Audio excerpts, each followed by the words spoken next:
जैसे हम डेली आते हैं और आप लोग चलो काम धंधे में रहते हैं, बच्चे हमारे को मिल जाते हैं। हमारी एक छोटी सी रिक्वेस्ट है, ज्यादा बड़ी नहीं है भाई। एक तो आप लोगों ने बच्चों के पास बीड़ी नहीं चाहे आप पी लो। अगर ये बात अगर आप समझोगे, ये मत सोचना कि भी सर या गलत कह रहे हैं, क्योंकि इस पर बच्चों का असर ये पड़ता है। बच्चे हमारे को देखते हैं कि हमारे से बड़े को जब इस चीज में खाने में पीने में मजा आता है तो इसमें कोई ना कोई खास बात होती है।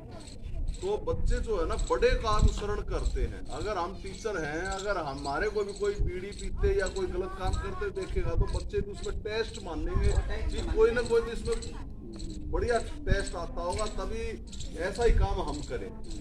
तो एक तो हमने ये कोशिश करनी है कि कोई भी जैसे बीड़ी सिगरेट या दारू है, बच्चों को नहीं पता चलना चाहिए, वैसे तो छोड़ देनी चाहिए और फिर भी छोड़ देनी चाहिए और छूटती नहीं तो भी छूट के या बच्चों को नहीं पता चलना चाहिए। ये तो है अपनी आपसी घरेलू बात जो भाई अपने फायदे की बात है। हाँ जी, इधर आ जाओ।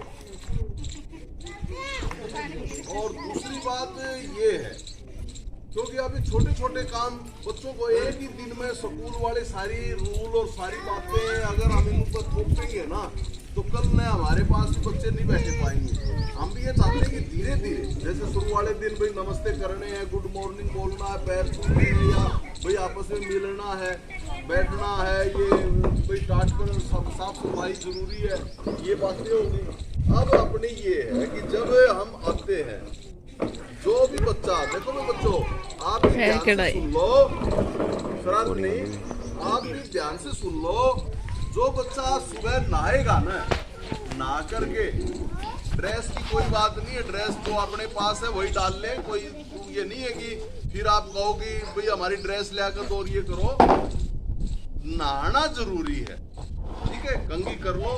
जो बच्चा नहा करके आएगा, यहाँ कल यहाँ नहाया हुआ बैठेगा तो उस बच्चे को इनाम भी देंगे, ठीक है। कल भी इनाम दिया था, कल भी देंगे। तो आपने बस इतना करना है, नहा करके आना है, ठीक है।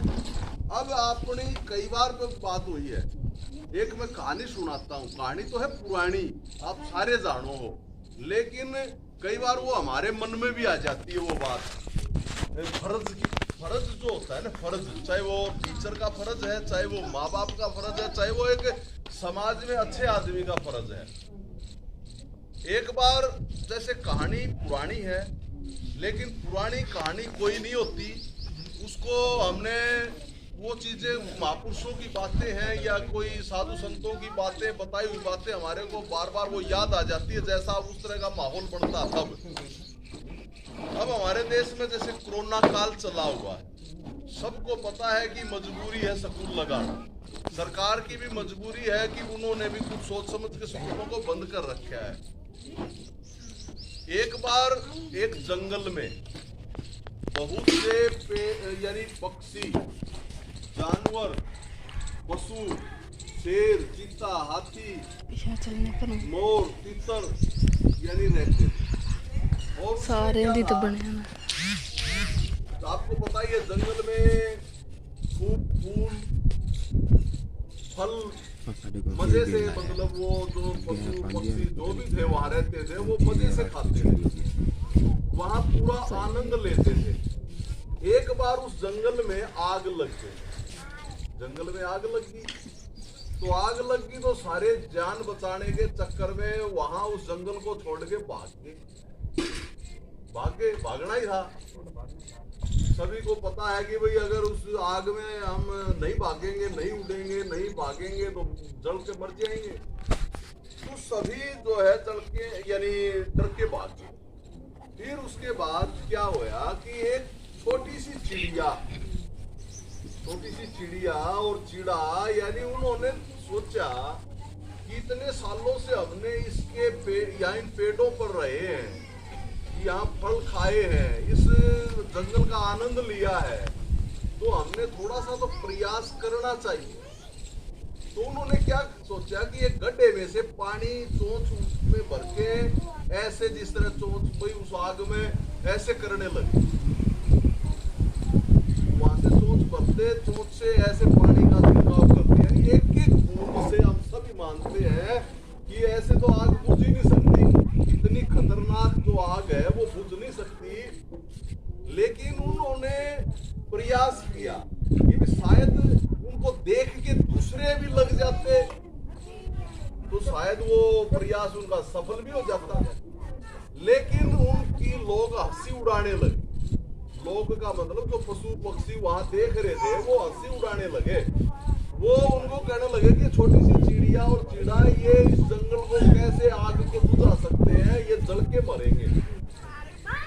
लेकिन एक खास बात क्या हुई, जब उन्होंने देखा कि लोग सारे तुम्हारी इंसल्ट कर रहे हैं तो उन्होंने एक बात कही उन लोगों को कि जब कभी भी इस आग का जिक्र होगा ना इतिहास में, जैसे आज हम पुराने जमाने की बात उठा लेते हैं कि भाई मार काट हुई थी, ये हुआ था, ये हुआ था, तो उन्होंने कहा कि जब इतिहास में जब कभी इस घटना की बातचीत चलेगी ना, लोग कहेंगे कि जंगल में आग लगी थी, ये हुआ वो हुआ, तो उस समय हमारी जो गिनती है ना वो तमाशा देखनिया में नहीं होगी।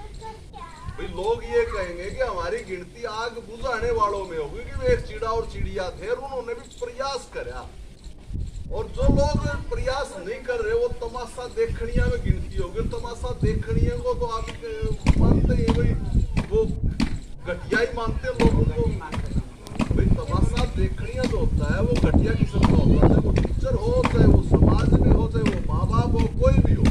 तो आज की जो हालात है ना हमारे, उस हालातों के लिए हम भी एक छोटा सा प्रयास कर रहे हैं। हम ये नहीं कहते कि भाई हम इनको डॉक्टर और इंजीनियर बना देंगे ये 4 दिन 10 दिन महीना पटा के नहीं, लेकिन हमारा ये प्रयास है, शायद हमारे को देख के आप लोग भी थोड़ा सहयोग करेंगे बच्चों को पढ़ाना चाहिए।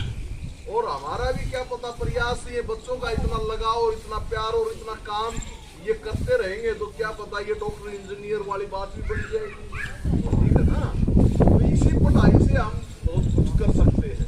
अगर इसी को हम सोचेंगे इससे कुछ नहीं होगा सर, आधा घंटा घंटे अगर आप ऐसे करके चले जाओगे तो कुछ नहीं होगा, उसको वो तो हो गया नकारात्मक बातें। अगर हम सभी उस बात को समझेंगे, फॉलो करेंगे तो ये चीज छोटी नहीं है। तो इसीलिए आप लोगों के बीच में ये बात करनी जरूरी थी कि हमने इस बात को समझना है कि जो समय चल रहा है ना, हमारे जो टीचर भाई है वो भी सारे लगे हुए हैं। जैसे वीडियो देखते हुए हमारे अशोक सर हैं, पोस्टवाल जा करके वीडियो बनाते हैं और वो यूट्यूब पर डालते हैं। हमारा भी प्रयास यही है। एजुसेट पर देखोगे दूसरे साथी सतीश जी, रामनिवास जी, वो भी गाँव में दूसरे जगह मतलब काम करने लग रहे हैं और स्कूलों के टीचर भी है। कहने का मतलब ये है कि हमने प्रयास जो है ना अच्छा करने की कोशिश करें। बस यही रिक्वेस्ट है आप लोगों से। बच्चों को थोड़ा सा अभी नहला धुलाओगे, अभी सर आने वाले हैं और कुछ काम चेक करेंगे, कुछ थोड़ा बहुत आप करवाओगे तो इन बच्चों की जो पढ़ाई का नुकसान है ना वो नहीं होगा, ठीक है। बस यही रिक्वेस्ट है, इस बात को आपने समझना है। ये चीज हम बार बार ही रोज करते रहेंगे वो भी ठीक नहीं है, क्योंकि ये सबकी जिम्मेवारी है हमारी, ठीक है सेठ जी। क्योंकि ये चीजें हमने सभी ने सोचना है कि भाई ये ड्यूटी है हमारी। ये आओगे तो पता आ जाएंगे